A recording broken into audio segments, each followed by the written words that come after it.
Good day! Nandito po tayo ngayon sa BM Skyway at mag-i-interview lang po tayo ngayon sa isang aplikante po natin na magpa-flight na po papuntang Saudi. Okay po.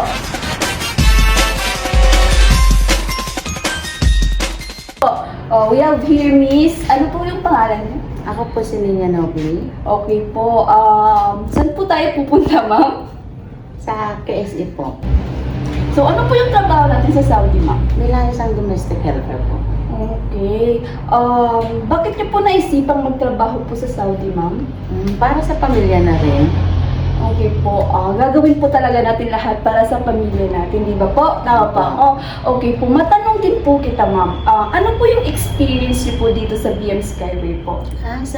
Bukod sa BM Skyway, maganda din na agency kasi 2 beses na ako dito nag-apply. Wow! So, loyal na loyal po talaga tayo sa agency po. So, ma'am, ano po yung gusto niyo po sabihin po sa BM Skyway Agency po? Nagpapasalamat po ako sa BM Skyway dahil mamabait yung mga nagtatrabaho dito. At saka sana po kung may mag-apply dito na lang po sa BM Skyway.